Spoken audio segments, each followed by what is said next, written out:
What about you? Can you hear us? Tired. I had to go to Kennesaw State. Can you hear us?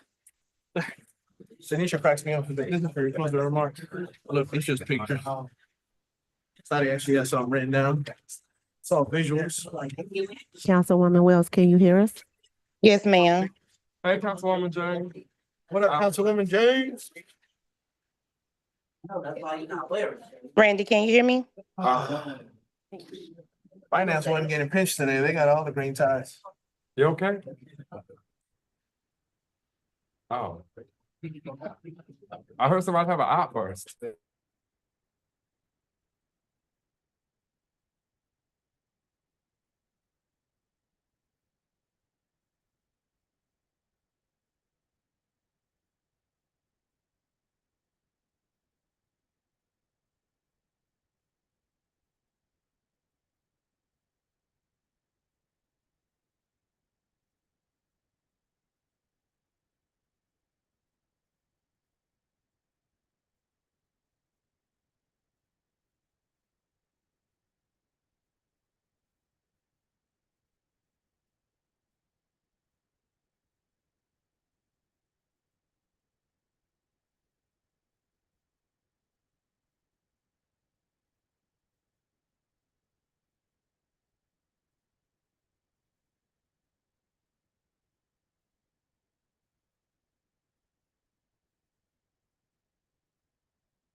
In as soon as she gets here. But good evening to everyone. Welcome to our ward meeting. We'll begin with our roll call.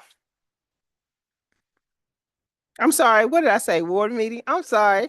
Yeah, that's my ward meeting on Thursdays. Okay, the council meeting, work session. Mayor Butler? Let the record reflect Mayor Butler is not in attendance.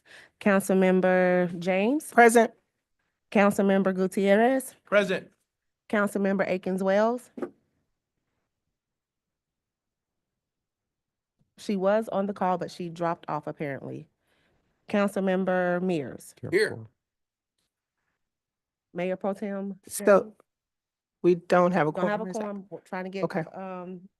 Councilman Wells back online. Okay. I'm here. Is that her? Okay, she's back online. Councilman Wells, are you in attendance? Yes. Councilwoman. Unmute your microphone. She's on here, but she's just muted. And that's Councilwoman. Is that okay, Attorney Metricardi? Yes. Okay, present. Okay, perfect. All right. We have the consent agenda for this evening, and those items on the consent agenda includes the 6 self-contained breathing apparatus, the record management software system, as well as the rough over magnitude cost estimate for Star Park. Is there a motion to accept the consent agenda? Councilwoman James. Yes, sir. Staff would like to remove 2 items off of the consent agenda. I believe Attorney McCarty is items 2 and 3. I'm sorry, items 2. It's item 2 and item 1, so 1 and 2. Yes, Okay. ma'am. 1 and 2. All righty.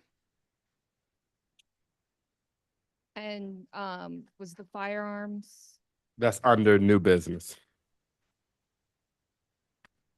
Okay, is there a motion to accept the consent agenda with just the item 3? So move. Second. Okay, that was Mears and second by Councilman Gutierrez. All in favor? Aye. All Yes, right. You move, I'll second, since it's just 2 of us. So the next item is the adoption of our regular agenda. Yes, I heard. I did hear her say aye. We have the launch of the 1-800 board up by fire and EMS. Councilwoman James. Yes, sir. Staff would like to remove 2 items off of the regular agenda. Okay, Said items would be item number 5. The approval of sale of firearms from the police department. We're still working on the final contract. As well as item number 7, which is the approval of 851 Alpine Way. Clayton County was not able to be here on today. And just specifically, we are not approving the park. We are essentially only approving the sidewalk improvements, but they requested that this item come off of the agenda. And again, for the public's knowledge, Clayton County applied for a grant to build a skate park within Ward 1, 851 Alpine Way, but we just want to delay this item until the next meeting when they're able to be here. awesome. Okay. So we have to approve okay, so let's have a motion to approve the agenda with items 4, 6, and it says 8, but yeah, 8. 4, 6, and 8. No, ma'am. Items 5 and 7. No, I'm saying to approve it with items 4, 6, and 8. Did Oh, I say okay. that wrong? Set it in the inverse. Oh, okay. So is there a motion? I make a motion we accept. Councilman Mears, Second. second by Councilman Gutierrez. All in favor? Aye. Did I hear Councilman Wells, Councilwoman Wells? Aye. Did she say yes? Okay, perfect. All right, so the first item for discussion, Mr. Clark, I am not going to read the background and history. It is the 1-800 board up by fire and EMS. Oh, there's Madam Mayor. Yes, ma'am. I opened the page so she could read it accordingly. Thank you, thank you, thank We'll you. go ahead and start with Chief Clemens. Okay. All right. Greetings, Madam Mayor and Good evening. Manager Clark and Council. 1-800 Board Up is a company or organization made up of trained professional emergency responders that assists residents in the event that they have high hazard structural damage at their residence or businesses. They offer services such as restoration services, board up to their structures, to protect their homes in the event that there's a major fire. So we're requesting, Madam Mayor, Council, to approve that we re-implement this organization to come back into the city to assist our residents and our businesses with boarding and securing their properties in the event that there's some significant damage. We had 2 fires just in the last couple of weeks, one on Lake Drive, and the other one was where? We had one up on, Okay. side up there, Hendricks, yeah, Ashland. Where Board Up came and secured the property to ensure that their properties were protected. Any questions? In addition, there's no cost to the city. They work directly with the insurance companies in the residence. All right, thank you very much. Let's see. Councilwoman James, questions or comments? No? No question. Councilman Gutierrez? Councilman Mears? All right, thank you. So we're doing item 6. Councilwoman Wells. is No. fine. Oh, Councilman Wells, any questions or comments?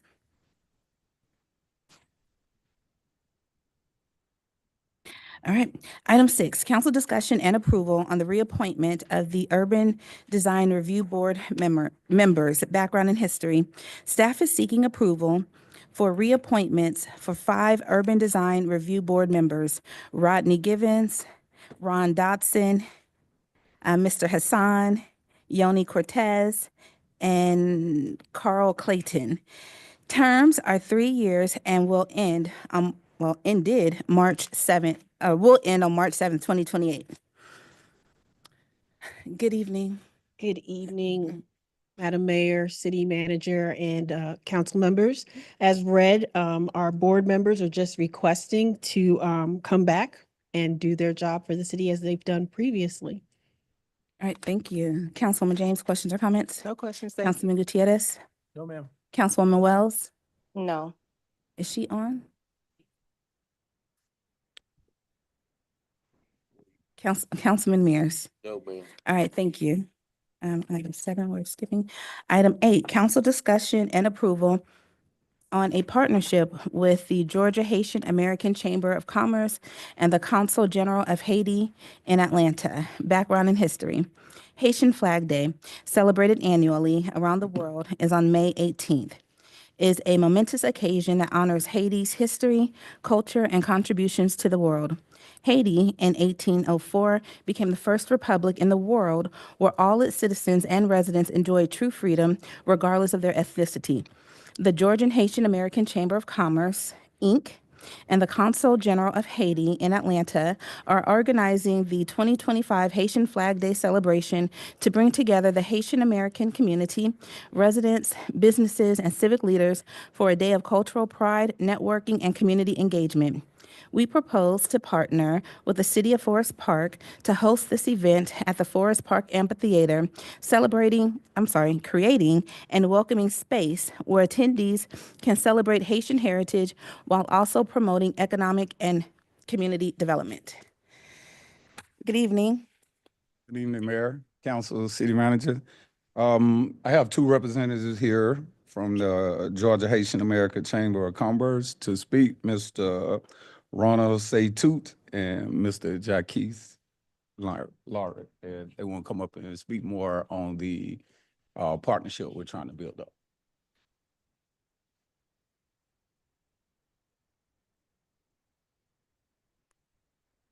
All right, good afternoon, everyone. Good afternoon, Madam Mayor and Council. My name is Dr. Ronald Saytoot. I serve as the current president of the Georgia Haitian American Chamber of Commerce.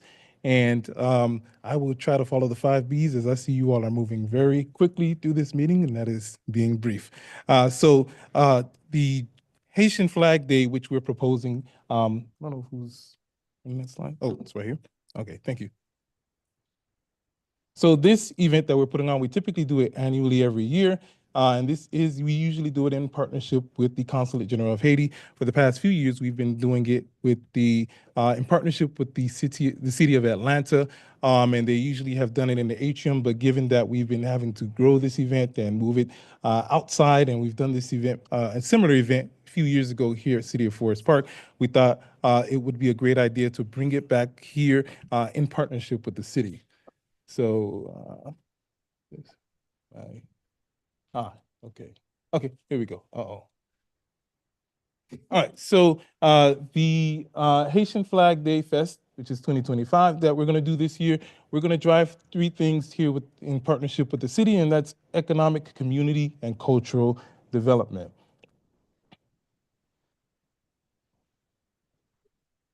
All right, so before I jump into the event, just a little bit about the Chamber. Our mission is to equip our members with the skills, resources, and connections for them to establish a strong foundation for starting, running, and effectively growing their businesses.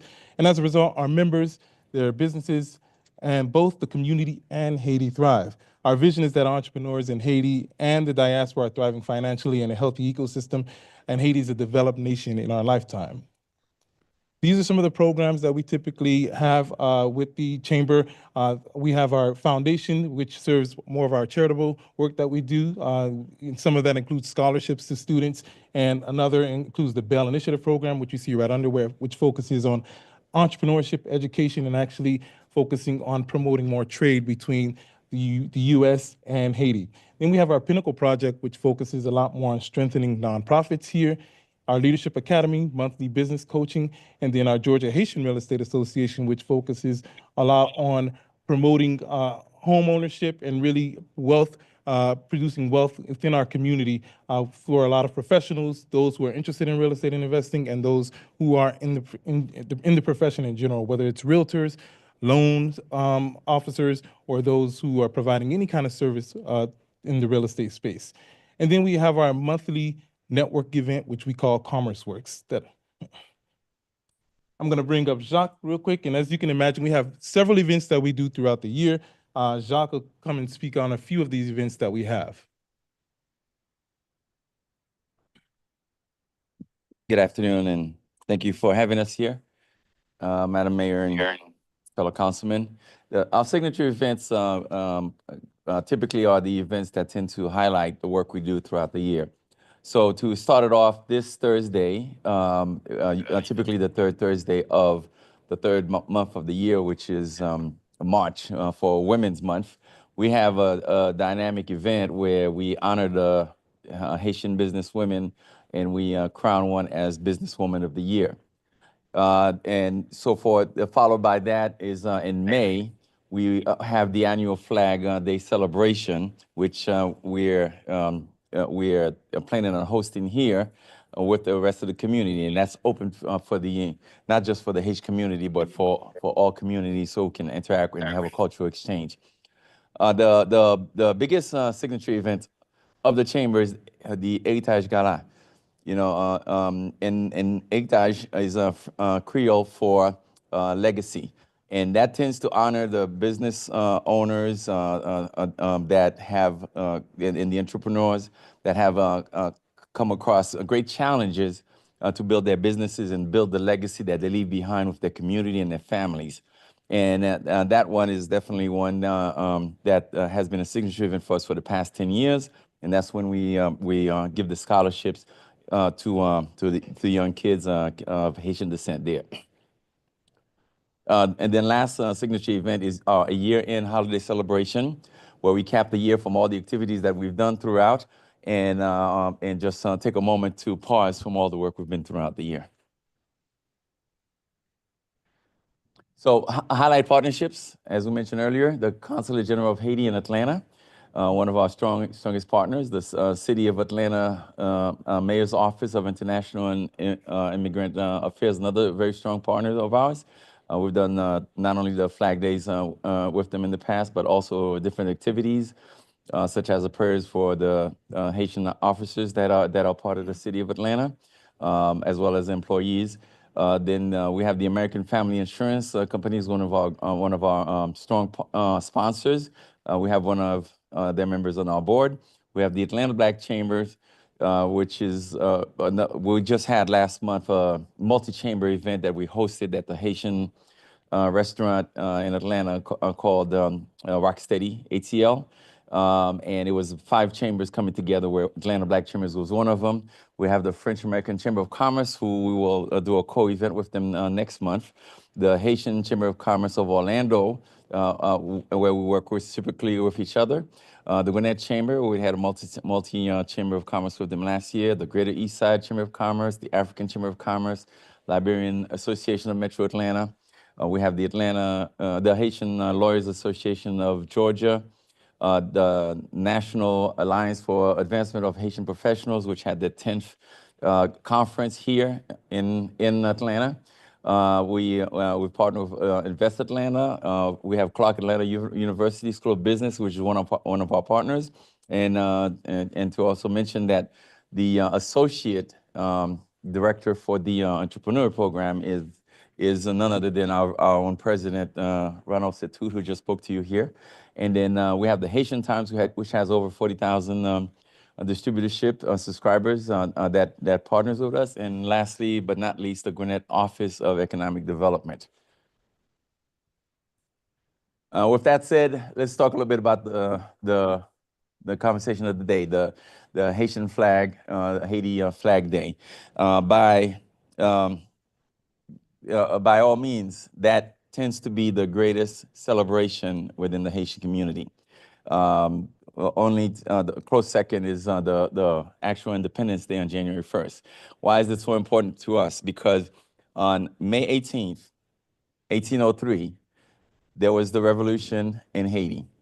And the leaders of the revolution wanted to establish something that distinguished themselves from others. And so they sat there with Dessalines and the other leaders, met in a town called Akaye, and they had a lady called Catherine Flon who was there.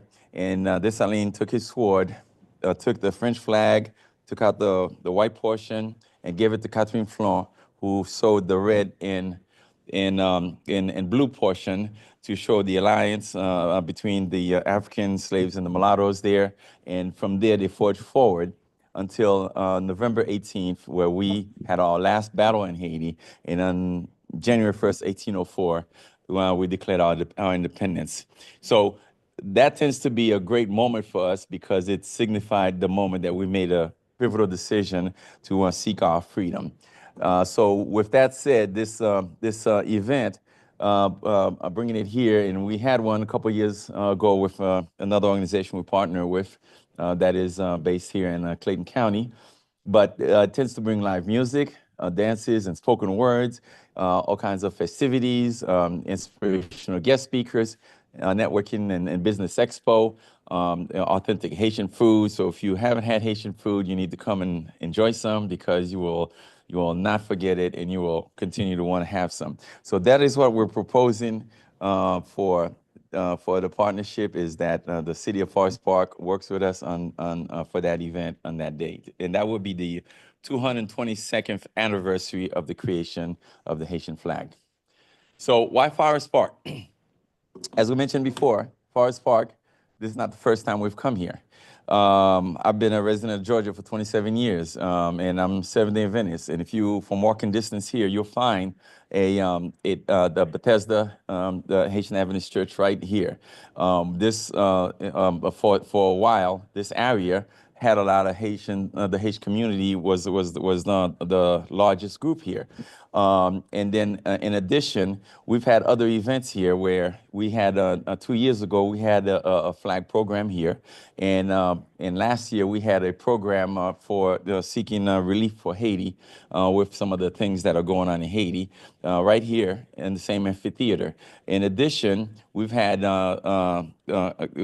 what is called the causerie or conversations towards bringing relief to Haiti in discussions of this, where we've had it at the senior center here, and we've had it at the meeting room across the street. So this is not new that we're partnering with Forest Park. This is a continuing and ongoing relationship that we're seeking to crystallize today. So, President. All right, so what's in it for Forest Park? We just listed a few things here for you all to see. Again, one of the things that this event typically does is attract roughly 200 to 300 plus people and attendees, and we think that'll be something that'll be great for the city in terms of exposure. There's increased visibility for the city, especially when it comes to being that we're a binational chamber that opens up the door for international business and our circles there and the entrepreneurs that we have within our chamber. There's also the exposure when it comes to, of course, being able to potentially looking at Forest Park for our members, what business and residents might look like here in this city. Haitians are the second largest immigrant population from the Caribbean here in Georgia. I know a lot of people didn't know that.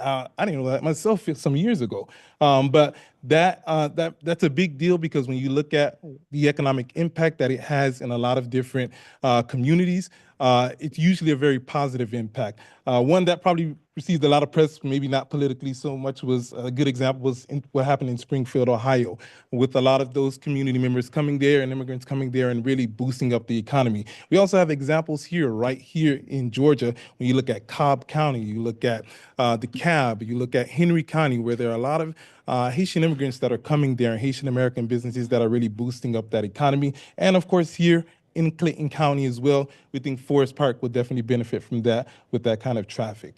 And as we continue to grow, we hope that there's that economic benefit that the city will see. There's also the community and cultural aspect. Of course, it's going to exemplify the city's commitment to diversity, enhance the city's public image when it comes to creating a brand that shows a safe space for different people from different backgrounds. And then there's also increased civic engagement, which is encouraging people of different backgrounds to be involved civically with you all when it comes to decisions that are made with the city. All right. And of course, last but not least, I want to make sure that when it comes to our partnerships with the chamber, we're very big on not having a hit it and quit it kind of partnership. We really look at having something that goes beyond and a partnership that's very long term. And so these are some other opportunities. I'm just planting seeds, nothing that we need to discuss or make decisions on now, but just putting these seeds out there in terms of what we look for as a chamber when it comes to partnerships that we can possibly explore in the future instead of just an event. So these are things that we can look at beyond Flag Day, all right? And as you can imagine, we do this with a team of ours who makes things happen. So just wanted to give you an overview of the team behind the chamber that brings things together. We're bringing on actually 5 new board members, and so that is going to probably almost double with 3 advisory board members. So this is a look at who's helping run the chamber here. Very different backgrounds from professionals from different corporate backgrounds and running very large businesses, and those who are executives in some of the large corporations here. And last, I want to just give you all an idea of what this could look like in the city, and seeing when we could actually make something like this happen, and it's brought to the city and to its residents by Forest Park, the Georgia Haitian American Chamber of Commerce, and the Consulate General of Haiti in Atlanta. Thank you, and taking any questions, if any.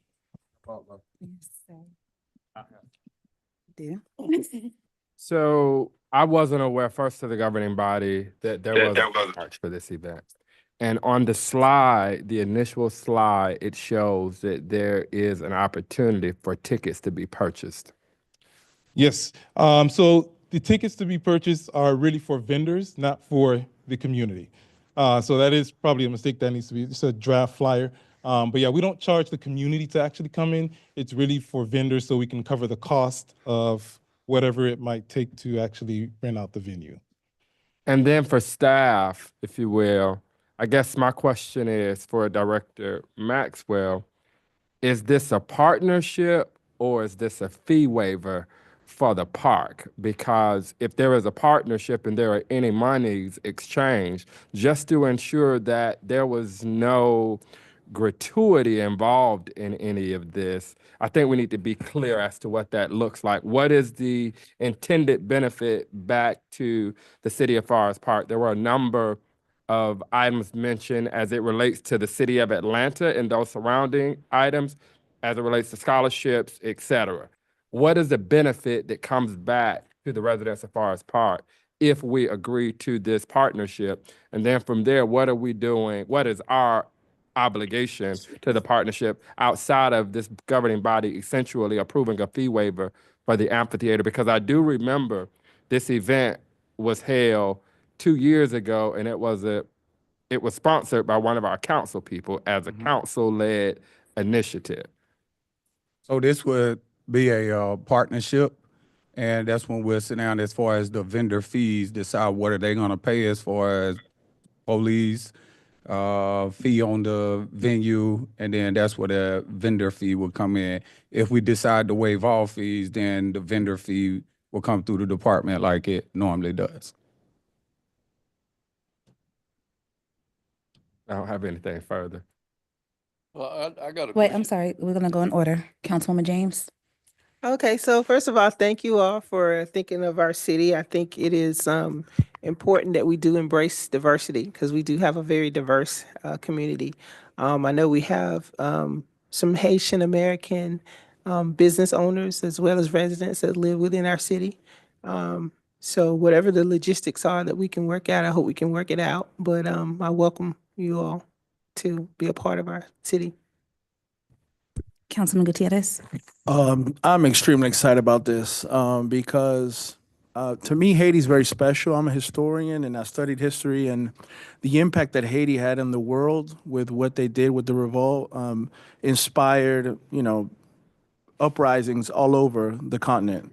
And, it was something they had to pay a high price for because Haiti had a big debt to pay back to the colonials because of that, which hindered a lot of the progress of the country and the nation. But I have one of my best friends in the Army was a Haitian American, Toussaint. He never lived up to the great Toussaint, but I'm just kidding. I know he'll listen to this later, so I like to mess with him. It's Toussaint. Toussaint, I'm sorry. I am Esau, ESOL.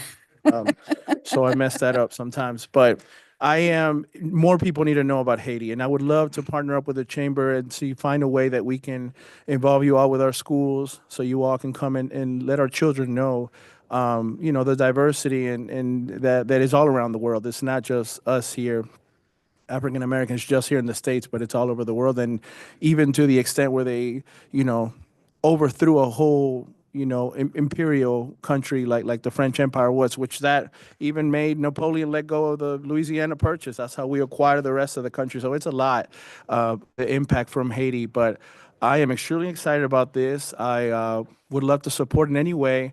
And I say that all the time, and then people don't hit me up. But please hit me up. I know business that would like to support, this. And like Councilwoman said, we have to embrace the rich diversity we have here in our community. I didn't know there was a big Haitian church here nearby. I might have to stop by. I don't know if it's in French or Creole or in English, but if it's in English, I'll gladly listen to it. But extremely excited about this. And I will give you one point of feedback, the flyer with the beer in the hand.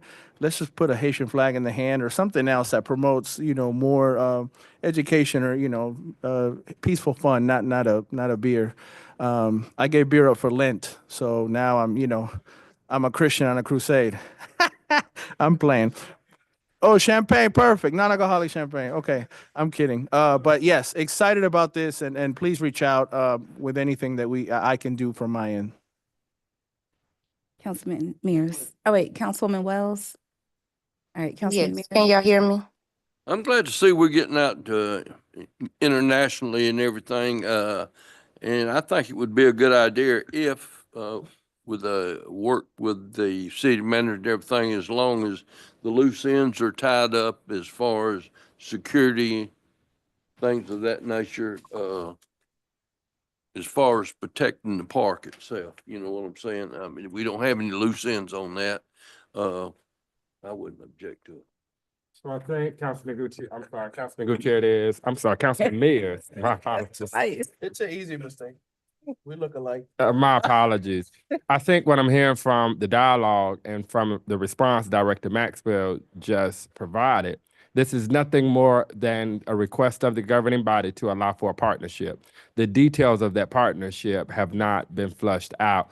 And that doesn't necessitate a fee waiver or waiver of any vendor fees or anything else that we don't mutually agree upon based upon this partnership that we are forging. I don't think all those details have been worked out. So at the regular session, within the motion, if the governing body could state that, that this is nothing more than allowing staff to work with the Haitian organization as well as our legal counsel to formulate what that partnership actually looks like. Yeah. And we'll make certain that in the future that you have all presentations before you. Good, thank you. And it's, we're going to present the MOU the first meeting in April.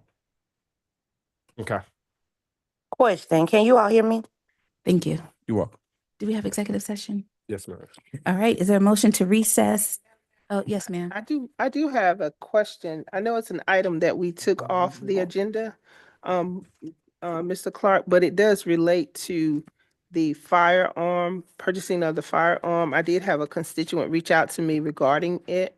And their suggestion was that we destroy the firearm or that we dismantle them and use them for art. So I don't know what the presentation was going to be regarding the firearm, but just so you know, that was something that was presented to me. Yes, by a yes, ma'am. constituent. And I'll rely on Attorney Matricardi, but I think this item was removed based upon the date of the contract expires in 2 days. And so when we bring this back before you, we welcome the opportunity to meet with you in advance of the meeting to answer any questions that you may have. You have not been the only governing body member that had questions. I know Councilman Mears had questions as well. First, we would need to agree that this is how the governing body wishes to move forward, based upon what's been put in front of you. Or the governing body can make the decision to declare all of these excess firearms as surplus and we dispose them however the governing body sees fit. So that's essentially what this would be. It would be declaring them surplus and then entering into an agreement with an outside entity that would conduct the auction because they have to be auctioned off. You can't just do a direct sale. Or destroyed, can it be destroyed or is that something that? Generally because it's technically funds that can be made from this. Generally it's not a decision entities make to destroy it. However, that's up to the will of the body. No, it's just a question. I just Yeah. wanted to make sure I got the information. The other thing I've seen done, and I'm not sure of the age of some of these weapons, I've seen agencies trade in weapons in exchange for the purposes of purchasing new ones, but I'm not sure. I guess some of these are dated back 20 years or more before I was even born. Before you were born. You don't lie. You don't lie. I mean, Don't if, you Ma- if Mayor Butler likes, we could have a conversation on what is the governing body looking for collectively, and we can prepare that documentation and bring back before you in addition to the contract to dispose of said items. Unless you just want to wait and we meet individually after tonight. I'm okay either way if you guys want to continue this discussion. Yeah, well, I guess it would matter on what the inventory looks like as to how we move forward. Is the So police, I don't know if we could. I would have to is the defer to police Chief. department prepared to give any type of update on this matter? Good evening, Mayor. Good evening. Good evening. So we recently completed a audit of our evidence room. And within our evidence room, we had over, I want to say nearly 30,000 pieces in our evidence room. Actually 33,000 items, some dating back to 1984. And during the cleanup of our evidence room, we have nearly 800 guns that we are seeking guidance to getting rid of. So, or surplusing those items. So the options that the governing body can decide on is to either destroy them, that's one option, and or offer them for sale through a contracted company, Gov Deals. Give me 1 second. Property room. Propertyroom.com. And what would happen there is that basically they would come out and they would auction off all of our weapons. And so anyone throughout the United States could place a bid on these weapons, as long as they pass the background check and those necessary things. Anything that has a altered or fictitious serial number, those will have to be destroyed per Georgia law. But those are the options that what we have. Any item that we do sell, depending on if it's an abandoned item, such as a weapon that was turned in and never reclaimed, those funds, any funds that we receive from that will go into the general fund. And then if it is a forfeiture item, so if it's something that we taken off of someone who had it and it was illegal, those items would have to go into the forfeiture fund.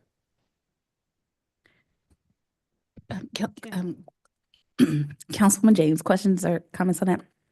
Thank you. Councilman Gutierrez? So we have to decide tonight what we're doing with them?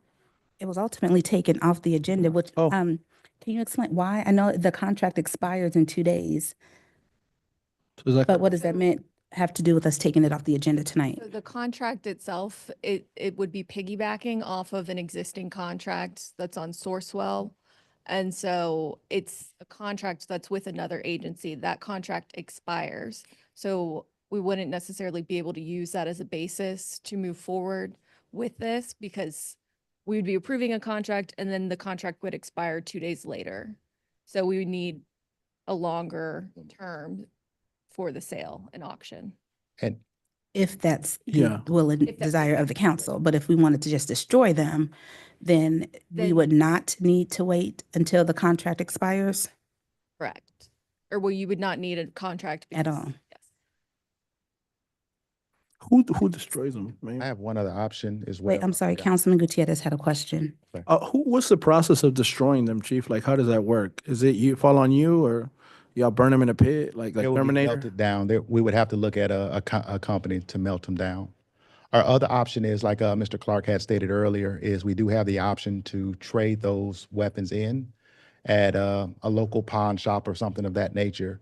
And that trade usually is for other weapons or ammunition. Councilman Mears, any questions or comments? I'm a gun collector of sorts, and I've had a weapons permit for 50 years, and I just hate to see a good quality gun be destroyed if there could be some other means of somebody legally purchasing it without putting any pressure on the city. Myself, I mean, and like myself, I would like to, if there's quality guns or stuff there that can be purchased, and I'm qualified for the purchase, I would like to have a shot at it. But if most of the stuff is relatively junk, been altered or whatever, that should be done away with. But if it's a fairly reputable gun, I think we should hold on to them and make a reasonable effort to find a way to sell them to qualified people. Yes, sir. The company would make sure that everyone is vetted, who is actually able and legal to purchase a weapon, to be allowed to purchase a weapon if the Good. mayor and council decides to do so. Mayor Butler. Yes, sir. We're having some technical difficulties and Councilwoman Wells has advised that she would like to opine on this matter, and I'm just calling her on the phone if you would allow so. Sure. All right. Can you hear me? Yes, ma'am, we can hear you. Okay. No, I just wanted to say, I don't think it's smart for us to be putting, as a government agency, to put guns back onto the streets. So I kind of agree with what I guess it was a question, that Councilwoman James had. I just don't agree with us putting, whether they're collectible items or not. I don't think we should be looking to benefit off of guns going onto the street. So I'm not in favor of that. All right, thank you. Thank you, Chief. Is there, Well, just one question. Now, Chief Chris, if there was if you went to a gun dealer Yes. and not a pawn shop, right? A pawn shop is going to put them back on the local streets. The exchanges that I've seen has been through government to a company that the government purchases their weapons from. And in exchange for these surplus items, they give X amount of dollars worth of a credit on the purchase of new ammo, ammunition, or guns. Is that an option? Yes, sir. But the end result is even though it's going to another entity, they still will end up possibly on the streets or for sale. Do the dealers, Destroy them. yeah, do the dealers that sell police weapons, the ones we buy from, do they sell to the general public or are they only selling to law enforcement? They sell to the general public. Okay. Yes, sir. Thank you. My pleasure. Is there a motion to recess and enter into executive session for personnel, litigation, real estate, or legal matters? So moved. That was Councilwoman James. Is there a second? Second. That was Councilman Mears. Thank you. We shall return.